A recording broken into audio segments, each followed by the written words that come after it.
Bonjour à toutes et à tous, nouvelle vidéo, cette fois-ci une vidéo qui s'adresse au public de classe de première dans le cadre de l'objet d'étude sur l'argumentation.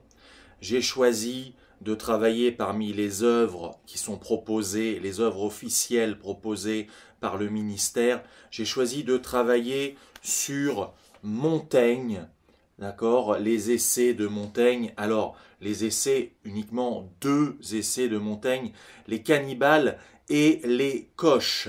Alors, bien évidemment, dans votre programme, c'est l'œuvre la plus ancienne que nous étudierons, puisque je m'adresse à la classe de première que j'ai en particulier. On a travaillé en œuvre complète sur les fleurs du mal. Nous travaillerons plus tard dans l'année sur Juste la fin du monde, qui est une pièce de théâtre de la toute fin du XXe siècle. Et nous travaillerons également sur La princesse de Clèves, qui est un roman de la deuxième moitié du XVIIe siècle. Alors que ici, nous sommes avec une œuvre qui appartient au XVIe siècle. Nous sommes en 1580. J'espère que vous avez suivi les liens que j'ai mis sur Pronote. Deux liens. Un lien qui renvoie vers le livre de terminale du livre scolaire, le livre de philo qui parle de Montaigne. Et même éditeur, le livre scolaire, un lien qui renvoie vers un manuel de troisième. Là, on est plus consacré à l'écriture de soi, l'autobiographie. Donc, je vous ai recommandé cette édition des essais. Tous mes cours sont faits avec cette édition étonnant classique. Voilà, il y a beaucoup de notes, c'est chez Flammarion, ça vaut 3,50 €. Alors évidemment, on croise des éditions comme celle-ci. Voilà, là on est chez Folio Gallimard, Folio Classique. Les essais numéro 1, alors vous constatez, voilà, il y a plusieurs tomes. Rien que ce tome-là, il fait 460 pages. Les essais, c'est beaucoup plus gros que ce qu'on vous donne à étudier en cette année de première.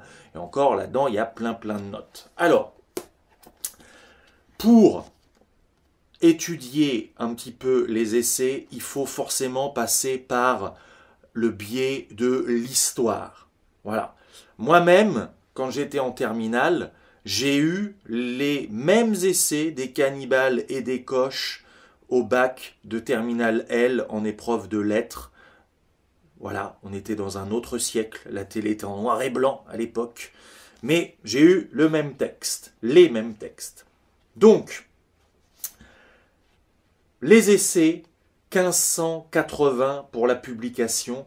Quand c'est publié, Montaigne a déjà pas loin de 50 ans. Montaigne, c'est un homme du XVIe siècle. On le raccroche à ce qu'on appelle le mouvement de l'humanisme. Alors, il naît au début des années 1530 dans le sud-ouest de la France, pas très loin de Bordeaux. Son père est un noble qui a été élu maire de Bordeaux, donc c'est quelqu'un d'important, d'accord? C'est une personnalité. Il a une propriété à la limite du Bordelais, du Périgord, en Dordogne, voilà. Son père a participé aux guerres d'Italie avec François Ier. Donc je rappelle, le début du règne de François Ier, c'est 1515, bataille de Marignan. Et François Ier va n'avoir de cesse, durant son règne, de vouloir s'emparer notamment du duché de Milan en Italie. Et donc, que ce soit François Ier ou que ce soit les nobles qui le suivent, ils reviennent absolument ébahis, éberlués de tout ce qu'ils ont pu découvrir en Italie. Par exemple, on revient avec Léonard de Vinci. Et ils reviennent donc pétris de cette culture. À tel point que quand Montaigne naît, son père décide que sa langue maternelle soit le latin.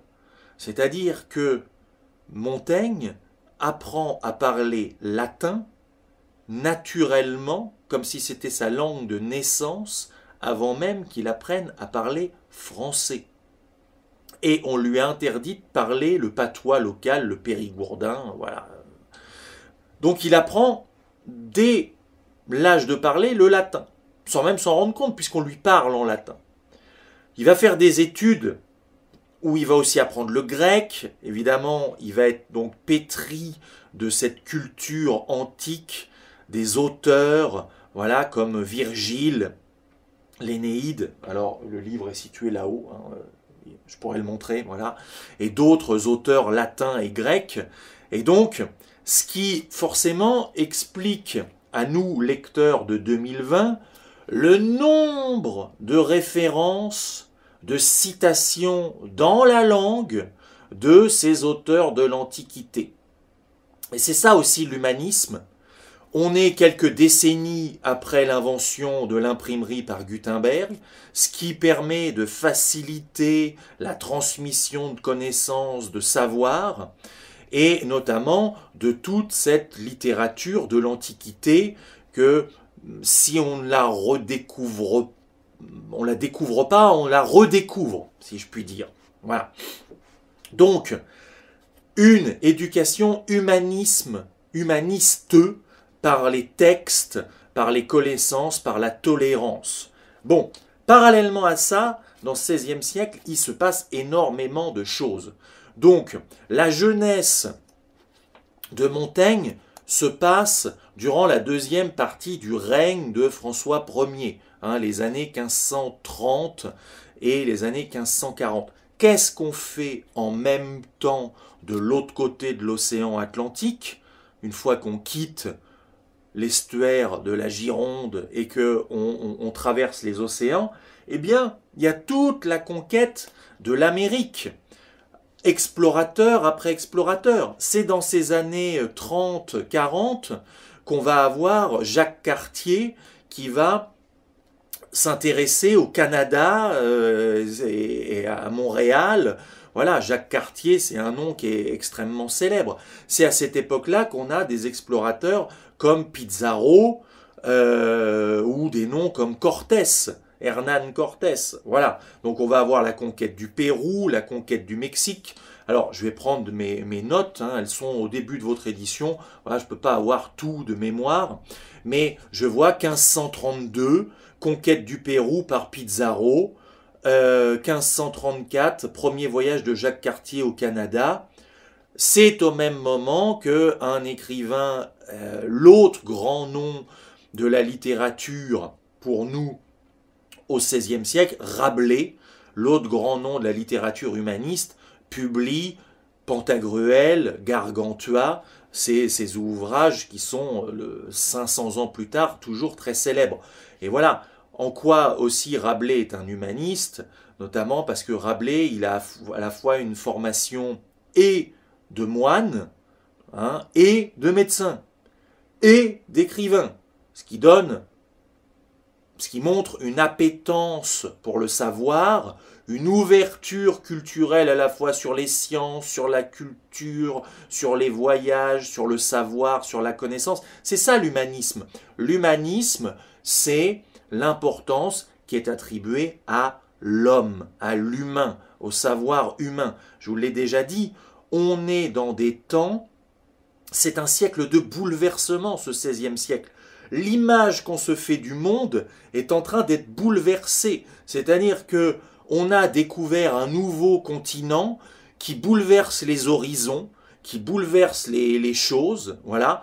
Quand on est français, qu'on est François Ier et qu'on est finalement issu un peu de la féodalité, voilà, avec le connétable de Bourbon à la même époque, qui est un petit peu son adversaire et des choses de ce genre. Bon, on est issu de la féodalité, mais on est aussi de plein pied avec la Renaissance qu'on va essayer de développer, de construire, notamment avec les châteaux de la Loire.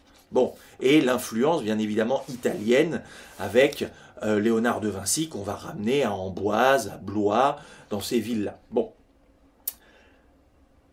Autre date importante dont on a déjà parlé, pour nous, En 1539, c'est ce qu'on appelle l'édit ou l'ordonnance de Villers-Cotterêts. Donc Villers-Cotterêts, c'est une ville qui est située à environ 80 km au nord-est de Paris en allant vers Soissons.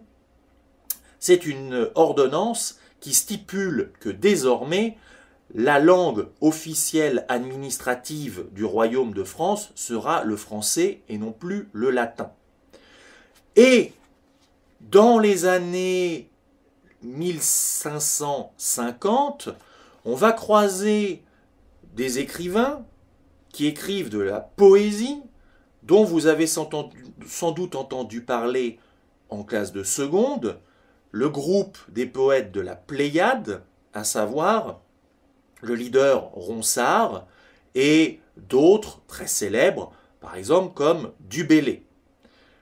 Du Bellay qui va vivre un certain nombre d'années à Rome en tant que secrétaire de son oncle qui est le cardinal Du Bellay et qui là aussi va se nourrir de cette culture antique et aussi de cette culture de la Renaissance qui apparaît, voilà, qui est apparue plus tôt en Italie.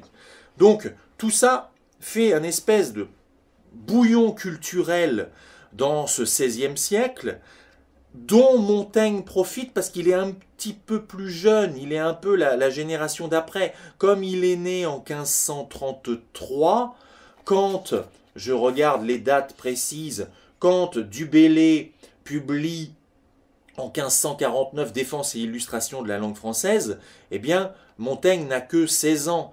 Quand Du Bellay publie en 1558 Les Regrets et les Antiquités de Rome, voilà, Montaigne a à peine 25 ans. Entre deux, vous avez Ronsard qui a écrit Les Amours de Cassandre, vous avez Louise Labbé qui a écrit Les Élégies.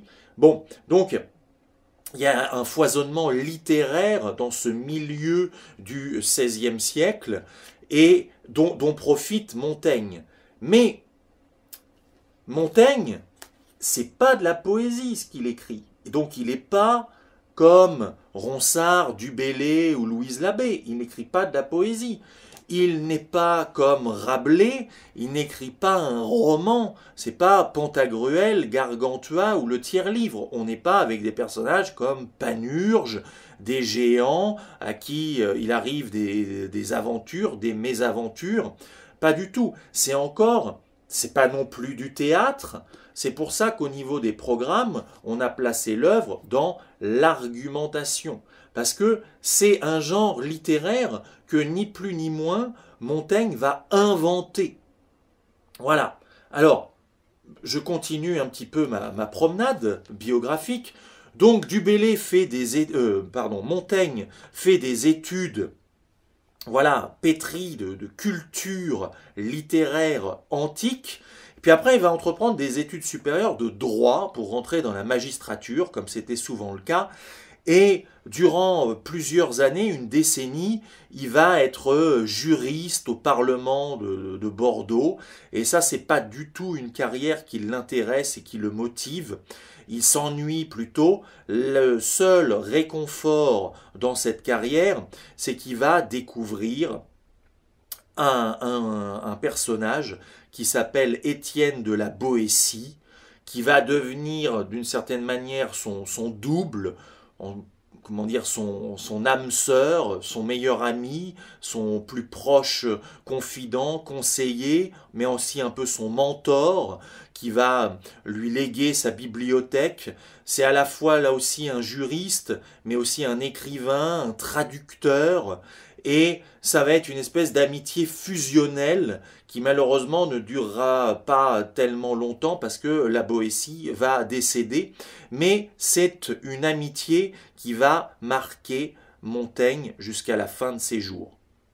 On se retrouve tout de suite pour une deuxième vidéo de présentation à la fois de l'auteur et de son œuvre.